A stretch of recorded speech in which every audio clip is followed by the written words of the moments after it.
Okay, ready for Hines versus Geisler and American Neighbors. Yes. Morning, Judge. Morning. May it please the court, Chris Jason and Tom Stopus on behalf of the appellant. James Hines is the personal representative of the estate of Sarius Pablos, the decedent. This appeal involves a well-established principle of law with two modern twists. The well-established principle of law is that questions or allusions which suggest that a driver has or has not been charged with a traffic violation in connection with an accident constitutes prejudicial error. That's been well-established law for a long period of time. The two modern twists are, one is, in this case, it happened to come from a juror question, not a question by defense counsel. And of course, the other modern twist is that the new test for harmless error espoused by the Florida Supreme Court in the special case places the burden now to prove no reasonable possibility that this error affected the case. Is that prospective or? It was as applied, Judge, because it also affected, it basically applied the standard in Flores and Gormley that had been existing before that. It clarified the distinction between the districts, including this court's opinion in the Lasnik case and others, where you noted that the special case was before the Supreme Court, but you applied the old standard rather than the new standard. So that's for a while. For a while. So that's the new twist on the case.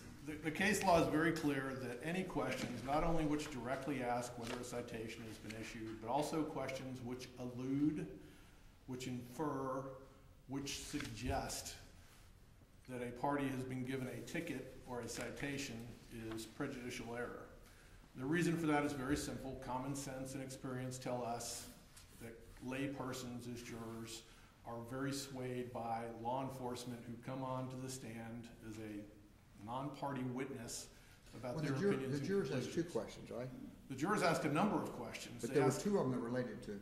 There are two of them which were given, and a couple of them more direct, asking about citations specifically. But the objection was only made to the second one. Well, the objection really was to all of them because... Well, there's a question asked, there was an objection made, the answer was given, then there was another question asked, and then there was the objection. In this case, putting aside the motions in limine, which were agreed upon by the parties, addressing whether citations were entered or not, and the order which was entered by the court before the trial, there was an extensive examination of the trooper outside the presence of the jury where the scope of his testimony was discussed. And it was agreed upon at that time by the parties that there would be no mention of citations, no reference to citations. The parties These were agreed to written that. questions. Correct. And then the juror questions came. I'm assuming the judge advised you all the questions before they were actually asked? As always, you go to sidebar judge with the jury sitting over in the box and the judge is telling you what's written on the pieces of paper. Judge Fuller has an interesting process where it's anonymous. You don't know which juror was asking which question. But the questions that he told us were, number one, at what speed on I-75 do you consider to be speeding, and will you do a pullover? And then in the same vein, there's another question from another juror. But there was no objection to that question. Well, I disagree with that, Judge, because he told us what the questions were first. He read the questions to us. He hands you the paper, you read them, and then you discuss it. So he read both of those questions, and then I came and said, Judge, can we go back? Would you give a ticket? What was it? What was the question I was asking him? And then I said, we would object to that, Judge, because it goes to whether or not someone in this case got a ticket, and it's too close to alluding someone did or didn't get a ticket, i.e. Mr. Geisler. But you didn't object to asking at what speed would you require before you would pull them over? I would suggest, Judge, that reference and that objection applied to both of the questions. Well, but there was testimony not long before that, as I understand it. Correct me if I'm wrong. Question, and would it be fair to say you've seen hundreds, if not thousands, of vehicles go 75 miles an hour on I-75? Yes. Question, do you pull them all over? No. I mean, in a way, the question that the juror asks is sort of just confirmation of what he already talked about, isn't it? In a sense, except it goes specifically to what he would or wouldn't have done with Mr. Geisler in this case, because he was specifically asked. And we also know from other testimony that Geisler was driving 75 Right, because he of the admitted black that. box. Correct. Black box, he admitted it. So basically what the trooper is saying is, without referencing Mr. Geisler, I would not pull someone over for doing less than 80, number one, and I would not give a ticket or a citation to someone doing less than 80. i.e. Mr. Geisler Doesn't everybody on 75 know that already? They may or may not, Judge, because we are talking about a case involving a construction zone at night with a gentleman pulling a trailer behind his truck, who admittedly never saw this thing cross the road. But the testimony he read had already been, the jury had already heard it, and there was an objection made. You see people doing 75 miles an hour all the time, and you don't pull them over. Is that right? I believe so, yes, sir. So how is the fact that if he wasn't pulling people over doing 75, and the testimony says Mr. Geisler's doing 75, how does the questions that you are talking about create any further prejudice? Because it sounds like he's already said, if I'd seen Mr. Geisler doing 75, I wouldn't have pulled him over. No, he said, I see people doing 75. He said, I see people doing 75 all the time, and I don't pull them over. I don't pull them all over, okay? And there's a difference there when you're saying in general, do you see drunk drivers? Yes. Can I pull them all over? No. Do I see people speeding? All the time. Do I pull them all over? No. As opposed to a specific question, if you saw a person doing 75 under these circumstances in this case, would you have pulled them over? Would you have given them a citation? And you know, I understand in a trial, I mean, it goes so fast. You're reading the cold record, but this is on day 6 or 7 of a long trial, the very end of the defense case. Everyone had agreed up to this point in the motions in limine, in the voir dire of the trooper before he testifies about what the parameters are going to be. And then we get to this point, and with the juror questions coming up, everyone agreed on the direct questions was who got the ticket, or was Geisler given a ticket? Everybody agreed to it. But then for some reason we have this remote question, or at least a vague question about what do you consider to be speeding? Would you pull him over? Would you give him a ticket? Just in general for doing that speed. Well, there's the argument by your opponent too that there was a opening of the door on cross talking about this is a radar zone, et cetera, and the judge says, yeah, I think you opened the door to this. Yeah, Mr. Schwartz, I think, says they beat the enforcement dog to the pulp or something. It's kind of a colorful way of putting it. Yeah, and it is inevitable, style, but very eloquent style also. But the prior testimony was to establish that the trooper was very familiar with this area in this territory, and the fact that he had patrolled this area and had known there was a construction zone for a very long period of time. The construction zone had been there for a while, and also that he had seen this company taking the man lift involved and moving it from one side of the highway to the other. That was a big disputed fact in this case about whether that could be done, whether it had been done before, because they were the defense was arguing that it had to be done with an escort vehicle, the interstate had to be closed down in order to just transport it from one side of the roadway to the other. So that testimony wasn't in reference to anyone individually speeding or whatever. It was just, why were you here? What were you doing? I was running speed traps.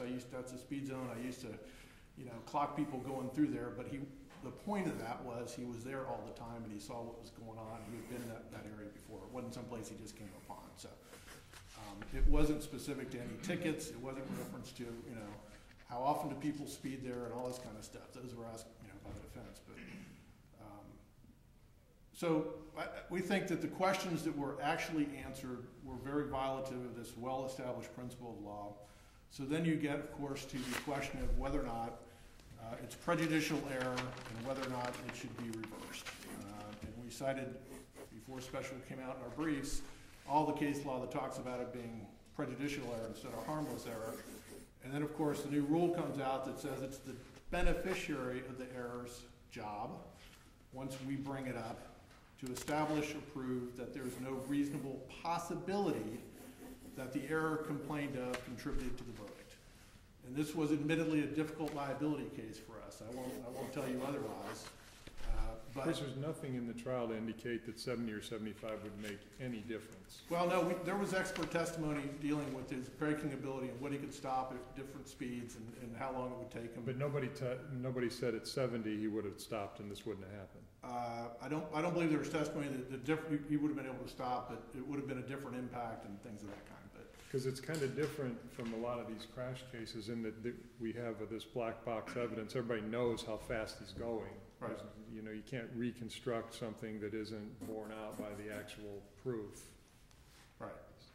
It's there. I mean, otherwise you might have had an expert saying he was going 95 or whatever, but we know that wasn't the case. Right. No, but that wasn't the issue. It was the issue of 75 in a 70 zone, which of course is against the law. But in addition to it being dark and it being him towing a trailer and not being able to stop in time and things of that kind. But if the court looks at these other cases, you know, going back to the original Moore versus Penske versus Moore case or the Moore versus Taylor Concrete case, a lot of these are difficult cases. I mean, there's a suicide case, Van Tran, where someone jumped off the overpass, for goodness sake, and the person swerved.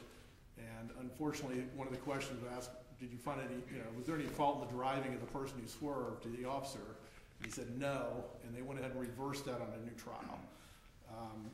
And the reason for that is, the harmless error, as they say in the special decision, it's not a sufficiency of the evidence test, it's not a correct result, not a clearly wrong, not a substantial evidence, not a more probable than not a clear and convincing or even an overwhelming evidence test. It's not a device for appellate courts to substitute itself for the trier of fact by weighing the evidence and saying would have made a difference. It's prejudicial error because of the weight and credence that these jurors give to the law enforcement officers. And in a difficult case like this, it's especially important that you not have this disinterested law enforcement officer testifying that I wouldn't have given a ticket to Mr. Geisler at the time.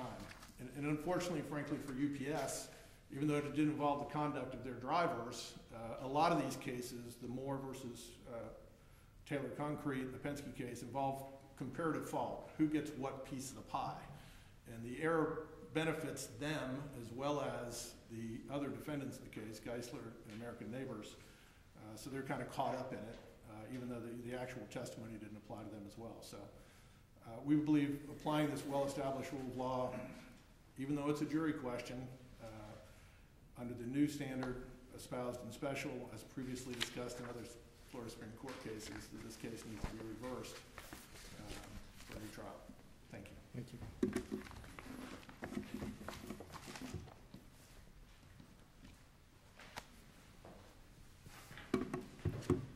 May it please the court, Mark Tinker on behalf of Scott Geisler and American Neighbors, and seated at council table is Robert Schwartz. He represents UPS and one of the drivers of its vehicles, Mr. Walgren. I understand counsel said that he only needs about 5 minutes, but I think I'm going to be hard pressed to use the entire 15 minutes of my allotted time at this point. From the court's questioning, I can tell that you understand the arguments we've raised in the briefs. What I'd like to primarily talk about is the special case, because that's the one thing that's changed since the briefing was complete, and special doesn't change the outcome of this appeal. First thing is, even with that, and I'm not conceding that there was an error, but applying special, that presumes there's an error, so then what happens with it? The first thing is there's still the appellant's burden to provide this court with an adequate record to assess the issue, to assess whether there was a harmful error or whether we can prove that the error was harmless. We don't even have the entire trial transcript in this record, so it's impossible for the court to do that. What we do know is that the question and answers that the court has talked about, that they were asked twice before the objection was even lodged to this one particular juror question, but we don't know what happened in the remainder of the trial as far as whether this issue came out, pardon me, came out before through other witnesses, whether there any discussion. I know we just talked about, were there experts saying that the outcome might have been different at 75 versus 70. There's none of that testimony in the record. We don't have any ability to even know what experts testified about. So I think there's an issue there as far as them carrying their burden to provide the court with an adequate record. Even looking at the limited record that is here, we do have what I just talked about, the 2 questions without objection. This one question that was objected to is cumulative. That can't be harmful if the jury's already heard the information, and this doesn't change anything as far as their analysis is concerned. The other thing is you look at, we have Florida Statute 59.041, which says even if you presume there's an error, the court cannot reverse unless an examination of the entire case reveals that there's been a miscarriage of justice. Again, you can't examine the entire case because they didn't carry their burden with the record. There's no miscarriage of justice evident on the record that is here. We've got it's a dark blue man lift, no illumination on it whatsoever, not a single light. It's pitch black out, overcast, there's not even moonlight. There's no work lights, no construction lights around the zone. This man lift can't even travel 5 miles an hour, and he starts trying to cross Interstate 75 when there's a literal convoy of headlights heading at him, these 3 UPS trucks plus Mr. Geisler's truck. So, I mean, the jury heard that. There may be, an unfortunate case, but there's no miscarriage of justice in the jury's resolution of those facts. So I think, that's as far as addressing what special is. I think, yes, there would be a burden if there was an error that did occur, but on this limited record, it's cumulative evidence, and I don't believe that you can say that it was harmful.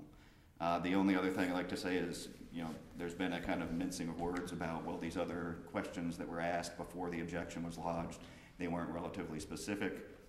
And if you look at what happened here, there actually never was any evidence that Mr. Geisler did or did not receive a ticket. There were general questions about speed and when people would do pullovers. There was no question or no answer or no evidence that he did receive an actual ticket. So nothing that goes to actual culpability for the accident. And indeed, this trooper couldn't have issued a speeding ticket. He was a 20-minute drive away. He didn't see the accident. He wouldn't have any basis to know how fast anybody was driving at the time of the accident. And why would his opinion matter, whether he would do a pullover or not? It wouldn't, and that's why I believe it's irrelevant. And the information had already come out about when he decides when to do a pullover and when not to do a pullover. So, he can't say that there's a ticket issued in this case. He can't give any opinion as to culpability because he wasn't there and he didn't witness it. I know, so it's irrelevant as to what he would do. Why even ask the question? I believe it was asked because of the opening the door issue that happened. It was never brought up in the defense direct examination of him. In cross-examination, there's all of these just repeated references to running radar. So counsel said, there's been this implication put out there that maybe there's a speed issue involved. One simple question, simple answer, no objection to it. That was well before the jury had ever asked their questions. I believe that's all I have. I'll yield my time to Mr. Schwartz. Thank you. Thank you.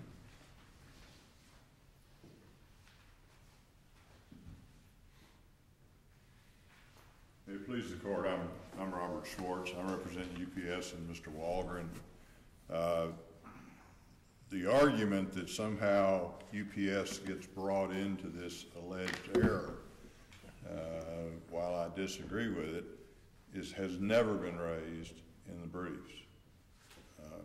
In my brief, I pointed out that the plaintiff never says anything about the error, alleged error, applying to UPS, and it can't. There's nothing that Trooper Williams could have testified to or did testify to that has anything whatsoever to do with any alleged negligence of the UPS driver, Walgren, who the record reflects ran over the body after it had been ejected and was dead. But to argue, I mean, I can argue the merits, but I don't need to. They've already been argued. But to argue that UPS is somehow the beneficiary of this testimony is not consistent with the record. UPS, the drivers didn't do anything wrong, and there's no allegation they did.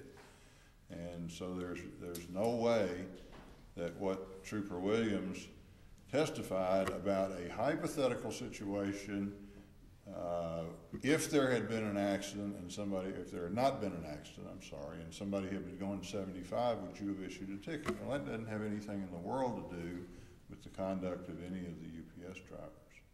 So we submit that there is no error, but if the court were to determine that there is, it certainly has no applicability to the verdict in favor of UPS and Walgren. Thank you.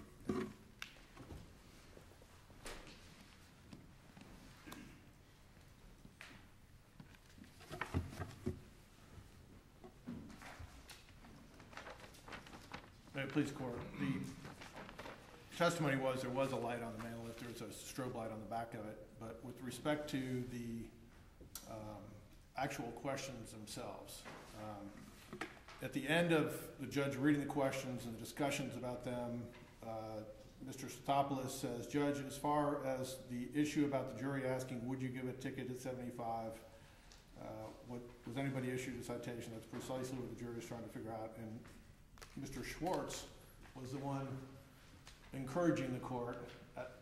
He wanted to be the beneficiary at that point in time by saying they beat the enforcement dog to a pulp and they opened the door. You sat there and enforced, and you ran radar, you enforced, he can answer that question. So Mr. Schwartz was the beneficiary at the time. He was arguing for it, and he enjoyed some of the benefit of that as well. And I also note that I specifically, at the end of all of that communication, the court said, I agree with you, talking to Mr. Schwartz. I indicate we object to it, the question. So I think that the record is adequately protected with respect to the questions that were asked to Officer Williams at that time on the juror question. With respect to the burden of providing the entire record, the objectionable and the prejudicial questions were all on the record before the court and were provided to you. There's nothing else this court needs to consider other than what the law enforcement officer testified to. If they, for some reason, believe that they can prove that there was no reasonable possibility that error affected the outcome of the case, then they had the opportunity, of course, to cross-designate all the other testimony and evidence in this 9 or 10-day trial that they felt deemed to submit, but they did not do that. So the prejudicial error is in the record. It is here. And regardless of what else happened during the course of the trial, this affected the outcome of the case. And they can't prove that there's no reasonable possibility that it didn't. So on the issue of